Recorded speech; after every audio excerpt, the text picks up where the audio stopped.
সরে গেল রাজ ভবনের সঙ্গে জুড়ে গেল লোক। রাজভবন এখন থেকে হয়ে গেল লোক ভবন। ঔপনিবেশিক মানসিকতার বেড়াজাল ভাঙতে আমজনতার জন্য আগেই খুলেছিল রাজভবনের দরজা। রাজভবন হয়ে উঠেছিল জনরাজ ভবন। শনিবার নামই বদলে গেল রাজ্যপালের সরকারি বাসভবনের। গোটা দেশেই রাজভবন এখন থেকে পরিচিত হবে লোকভবন নামে। কেন্দ্রীয় স্বরাষ্ট্র মন্ত্রকের সিদ্ধান্ত কার্যকর করলেন রাজ্যপাল সিভি আনন্দ বোস। রাজভবনের ফলক খুলে লাগালেন লোকভবনের ফলক। যা নিয়ে ষড়যন্ত্রের তত্ত্ব খাড়া করেছে রাজ্যের শাসক দল তৃণমূল কংগ্রেস। এখন এই যে লোকভবন করা, তার মানে কি? বোঝানোর চেষ্টা করা যে আমি তোমাদেরই মানুষ। এটা তো ওনার বোঝানোর কথা নয়।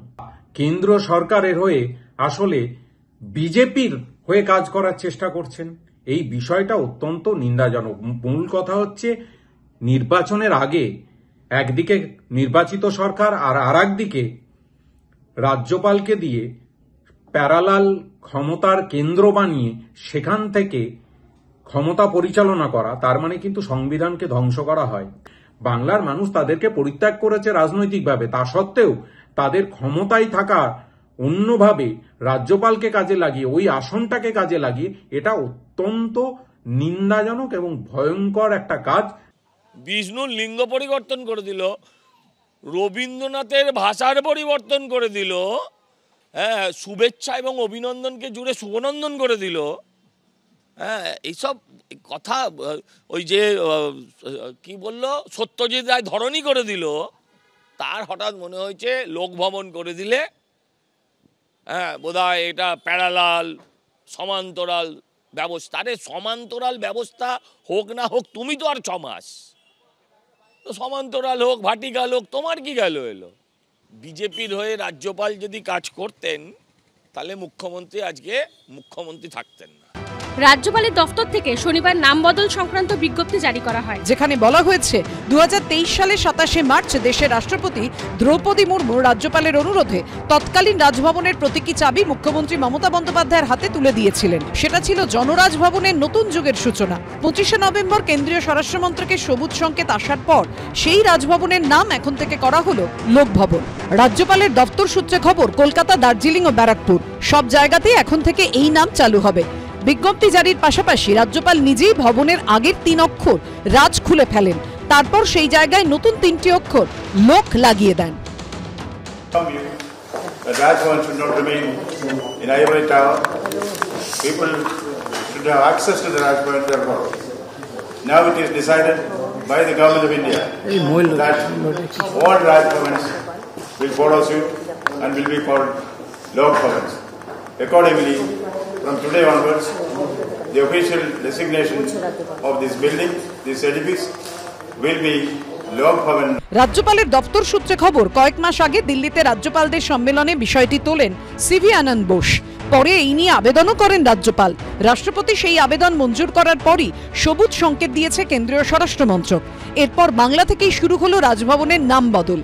নামফলক বদলের পর রাজভবন থেকে বেরিয়ে রেড রোড হয়ে ভিক্টোরিয়ার দিকে রওনা দেন রাজ্যপাল। স্বরাষ্ট্র মন্ত্রকের যে নির্দেশিকা, সেখানে বলা হয়েছে যে সমস্ত দেশ জুড়েই কিন্তু এই রাজভবনের নাম লোকভবন হবে, এবং সেই শুরুটা কিন্তু হলো, সেটা কিন্তু একদম কলকাতা থেকে, অর্থাৎ এই রাজ্য থেকে কিন্তু এই শুরুটা হলো, এবং এখানে রাজভবনের নাম এবার লোকভবন হলো। ভিক্টোরিয়ায় গিয়ে শিশুদের হাতে লজেন্স দেন, কথা বলেন সাধারণ মানুষের সঙ্গে। ভিক্টোরিয়া থেকে বেরিয়ে দোকানে দাঁড়িয়ে চা খান রাজ্যপাল। সেখান থেকে রাজভবনের নর্থ গেটে এসে সাংবাদিকদের সঙ্গে কথা বলেন C V Ananda Bose. Certainly it is meant to be that. It's a public it is called D2P, direct to people. নাম চেঞ্জ করব আমাদের ইচ্ছে, আর খরচ দেবে প্রাদেশিক সরকার। রাজ্য সরকারগুলো খরচ চালাবে এই রাজভবনের নানা বায়নাক্কার। এটা বন্ধ হওয়া দরকার। কেন্দ্র যখন সব দায়িত্ব নিয়ে বলছেন নাম চেঞ্জ করার, বদল করার অধিকার আমাদের, দায়িত্ব আমাদের, তাহলে খরচটাও তারা করুন। 1799 সালে তৎকালীন গভর্নর জেনারেল লর্ড ওয়েলেসলির রাজত্বকালে গভর্নমেন্ট হাউসের ভিত্তিপ্রস্তর স্থাপন হয়। দ্য বেঙ্গল ইঞ্জিনিয়ার্সের ক্যাপ্টেন চার্লস ওয়াট এই প্রাসাদের নকশা তৈরি করেন। 1803 সালে নির্মাণ কাজ শেষ হয়। খরচ হয় 13 লক্ষ টাকা। তখন থেকে এই প্রাসাদোপম বাড়িটি ছিল ভারতের ভাইসরয় সরকারি বাসভবন। সেই সময় এর নাম ছিল গভর্নমেন্ট হাউস, বাংলায় বলা হতো লাট ভবন। এই বাড়ির বর্তমান বাসিন্দা রাজ্যপাল সিভি আনন্দ বোস। রাষ্ট্রপতি ও প্রধানমন্ত্রী কলকাতায় এলে ওঠেন রাজভবনেই। সেই রাজভবনই শনিবার থেকে হয়ে গেল লোকভবন। কারণ রাজভবন আর শুধু রাজ্যপালের নয়, সাধারণ মানুষেরও। রুমা পাল ও অনির্বাণ বিশ্বাসের রিপোর্ট, এবিপি আনন্দ, কলকাতা। লক্ষ্য 2026-এর বিধানসভা ভোটে তৃণমূলকে পশ্চিমবঙ্গের ক্ষমতা থেকে সরানো। আর তাকে সামনে রেখেই বিজেপি যেদিন রাজ্যের একাধিক জায়গায় পরিবর্তন সংকল্প যাত্রায় নামল, সেদিনই ভোটের আগে জনগণের মন বুঝতে জনসংযোগ শুরু করে দিল সিপিএম। কোচবিহারের তুফানগঞ্জ থেকে শুরু হলো তাদের বাংলা বাঁচাও যাত্রা। কি বাংলা বাঁচাতে পারবো তো? মাঠে নামবো তো? কিছু দুষ্টু আর চোর গরু আমাদের গোটা কোচবিহারে পাড়ায় পাড়ায় গলিতে গলিতে ঘুরছে, আর একবার এদিকে ঢুকাচ্ছে আবার ওদিকে ঢুকাচ্ছে, আর ভাবছে কারো দাঁত ফাটিয়ে, কারো ঠোঁট ফাটিয়ে, আর কারো মাথা ফাটিয়ে ভাবছে এই দিয়ে ওরা বোধহয় আমাদেরকে ভয় দেখিয়ে দেবে। কাউকে রাস্তাতে ফুটো মস্তানি করতে দেবে না, কাউকে রাস্তাতে ফুটো মস্তানি করতে দেবে না। টানা 34 বছর রাজ্যে ক্ষমতায় ছিল বামেরা। বর্তমানে এ রাজ্য থেকে লোকসভায় তারা শূন্য। স্বাধীনতার পরে এই প্রথম বিধানসভাতেও কোনো আসন জিততে পারেনি সিপিএম।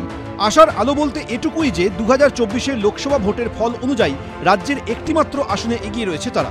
এই পরিস্থিতিতে স্বাভাবিকভাবেই আসন্ন বিধানসভা ভোটে ভালো ফল করতে মরিয়া সিপিএম। এখানে যে আক্রমণ হয়েছে, যে সন্ত্রাসের চেষ্টা গোটা রাজ্যের মানুষ জানুক, তো সন্ত্রাস শেষ কথা বলে না। সন্ত্রাসের পরেও আমাদের কর্মীরা, সমর্থক দরদিরা তারা জেগে উঠেছেন। প্রত্যেক দিন একাধিক সভা হবে গোটা রাস্তা জুড়ে। নতুন প্রজন্মের নেতৃত্ব, সংগঠক, জেনজি তারাও উৎসাহ নিয়ে অংশগ্রহণ করছে। এদিকে সিপিএম যখন রাস্তায় নেমেছে তখন কটাক্ষ করতে ছাড়েনি তৃণমূল। বাংলার মানুষ আবার হঠাৎ ভাবে ও সিপিএম যাদের 34 বছর রাজত্ব ছিল, ও তারা আবার একটা যাত্রা করছে নাকি, এইভাবেই দেখবে। এছাড়া এদের উপর আর কোনো মন্তব্যের প্রয়োজন নেই। বিজেপি আবার সিপিএম এর বিরুদ্ধে তৃণমূলের হয়ে কাজ করার অভিযোগ তুলেছে। প্যাট্রোনাইজ করছে তৃণমূল এবং দাদা, যাতে ওরা হিন্দু ভোট কাটে এবং তৃণমূল ক্ষমতা। কি নাম ওটা? আপনার তৃণমূলের এদের ফাঁদে যেন কোনো লোক পা না দেয়। সিপিএম সূত্রে দাবি, বিভিন্ন জেলায় প্রায় 100টি সভার পরিকল্পনা রয়েছে তাদের। 17ই ডিসেম্বর যা শেষ হবে উত্তর 24 পরগনার কামারহাটিতে। শুভেন্দু ভট্টাচার্য, অনির্বাণ বিশ্বাস, এবিপি আনন্দ। এবিপি আনন্দ, এগিয়ে থাকে, এগিয়ে রাখে।